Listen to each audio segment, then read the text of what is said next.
నా పేరు digital John. Welcome to the digital buddy YouTube channel. ఈ వీడియోలో నేను మీకు ఏబీ టెస్టింగ్ అంటే ఏంటో చెప్తాను. ఏబీ టెస్టింగ్ అంటే ఏంటంటే ఏవైనా 2 వేరియంట్స్ని టెస్ట్ చేయడమే ఏబీ టెస్టింగ్ అని అంటారు. ఇది డిజిటల్ మార్కెటింగ్లో మీకు మోస్ట్లీ అంతటా యూజ్ అవుతుంది టర్మే అనమాట. ఇది ఏబీ టెస్టింగ్ అంటే ఎనీ 2 వేరియంట్స్ని టెస్ట్ చేయడం. సమ్ టైమ్స్ మీకు ఏబిసి టెస్టింగ్ కూడా ఉండొచ్చు అనమాట. అంటే ఒక 3 వేరియంట్స్ని టెస్ట్ చేయడం అనమాట. ఇప్పుడు మీకు ఒక్కోసారి డైలమాలు ఉంటారు. అంటే ఈ పోస్టర్కి ఎక్కువ అంటే కస్టమర్స్ వచ్చే ఛాన్స్ ఉంటుందా, ఈ పోస్టర్స్కి ఎక్కువ రియాక్ట్ అయ్యే ఛాన్స్ ఉంటుందా, ఒకవేళ యాడ్ క్రియేటివ్స్ కనుక చేసుకున్నప్పుడు అలాంటప్పుడు ఏం చేస్తుందంటే మనము టెస్ట్ చేయడమే బెటర్. అంటే ప్లాట్ఫామ్కి ఇస్తే ప్లాట్ఫామ్ ఏం చేస్తుందంటే పోస్టర్ 1 ఫస్ట్ పోస్టర్ని కొంతమందికి చూపిస్తుంది, 100 మందికి చూపిస్తుంది, ఎంతమంది రియాక్ట్ అవుతారో చూస్తుంది. రెండో పోస్టర్ని కూడా ఇంకొక వేరే 100 మందికి చూపిస్తుంది. అంటే ఏ పోస్టర్కి ఎక్కువ బెటర్ రెస్పాన్స్ వచ్చిందో ఆ బెటర్ రెస్పాన్స్ వచ్చిన పోస్టర్నే ఇంకా అందరికీ చూపిస్తుంది అనమాట. తక్కువ రెస్పాన్స్ వచ్చిన పోస్టర్ని ఆపేస్తుంది. సేమ్ ఇదే ఈవెన్ రీసెంట్గా యూట్యూబ్ కూడా థంబ్నెయిల్స్ విషయంలో తీసుకొచ్చింది. ఇక్కడ 3 థంబ్నెయిల్స్ని అప్లోడ్ చేయమని చెప్తుంది. అంటే ఏబిసి టెస్టింగ్ అంటే ఇదే అనమాట. 4 టెస్ట్ చేస్తే ఏబిసిడి టెస్టింగ్ అనుకోండి. ఇంకా అంత దాకా ఉండదు. ఎక్కువ శాతం AB testing or ABC testing చేసే ఛాన్స్ ఉంటుంది. సో అయితే ఈ యూట్యూబ్ ఛానల్ ఇట్లా ఎలా తీసుకొచ్చిందంటే థంబ్నెయిల్స్ని 3 వేరియేషన్స్లో అప్లోడ్ చేయమంటుంది. ఈ థంబ్నెయిల్స్ని 3 వేరియేషన్స్లో అంటే 3 థంబ్నెయిల్స్ మనం అప్లోడ్ చేయాలి. అప్లోడ్ చేసినా అది టెస్ట్ చేయడానికి ఛాన్స్ ఉంటుంది. ఒకటే అప్లోడ్ చేసి టెస్ట్ చేస్తే అది టెస్టింగ్ కాదు. ఏదైనా రెండు ఉండాలి టెస్ట్ చేయాలంటే. కాబట్టి ఆ 3 థంబ్నెయిల్స్ అప్లోడ్ చేసినప్పుడు ఏమవుతుందంటే యూట్యూబ్ ఛానల్ 2 వారాలు టైం తీసుకుంటుంది టెస్టింగ్కి.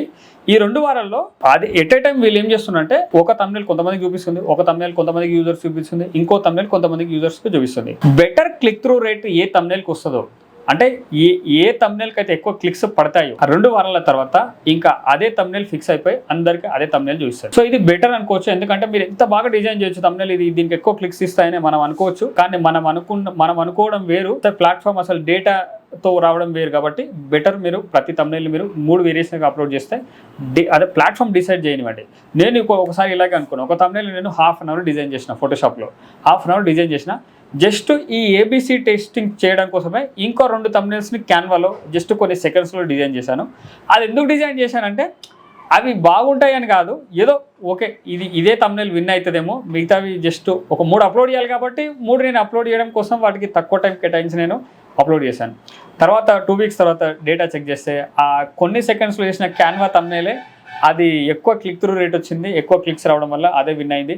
నేను ½ అన్ అవర్ కష్టపడి డిజైన్ చేసినంత వేస్ట్ అయిపోయింది అనమాట. అంటే అర్థమవుతుందా? అంటే డేటా మనకి మాట్లాడాలి. అంటే మనం నీ ఒపీనియన్ ఏంటి, నా ఒపీనియన్ ఏంటి అని కాదు. ఏబీ టెస్టింగ్ అనేది అన్ని వేరియేషన్స్ వస్తుంది అనమాట. మీకు అంతటి వస్తుంది.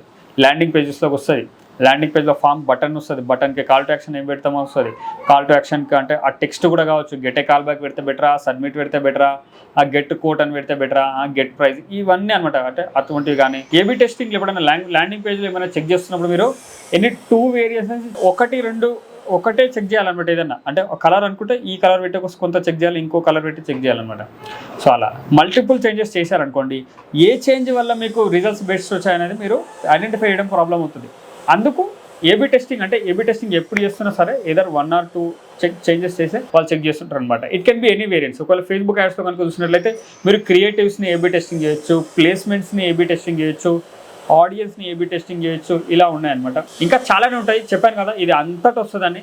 ఈవెన్ మీరు త్రూ అవుట్ ద డిజిటల్ మార్కెటింగ్లో మీకు యాడ్స్లో వస్తుంది, ఎస్ఈఓలో వస్తుంది, ల్యాండింగ్ పేజ్ విషయంలో వస్తుంది, ఈవెన్ సోషల్ మీడియా మార్కెటింగ్లో కూడా వస్తుంది. అంతటి వస్తుంది. కాబట్టి ఈవెన్ ఈమెయిల్ మార్కెటింగ్లో కూడా సబ్జెక్ట్ లైన్స్ టెస్ట్ చేయడానికి వస్తుంది అనమాట ఏబీ టెస్టింగ్ అనేది. సో కాబట్టి కాన్సెప్ట్ అర్థం చేసుకోండి. అది ఎట్లా యూజ్ చేయాలనేది అది ఇంకా మీ తెలివి ఉంటుంది. మీరు ఎట్లా అప్లై చేస్తున్నారు అనే దాన్ని బట్టి ఉంటుంది. ఒకవేళ మీరు కనుక డిజిటల్ మార్కెటింగ్ కోర్స్ని ఆన్లైన్ ద్వారా తెలుగులో లైవ్ ట్రైనింగ్ ద్వారా నేర్చుకోవాలనుకుంటే డిజిటల్ బడీలో జాయిన్ అవ్వండి. నేను మీకు 2-3 మంత్స్లో నేను మీకు ప్రొఫెషనల్గా డిజిటల్ మార్కెటింగ్ని నేర్పిస్తాను.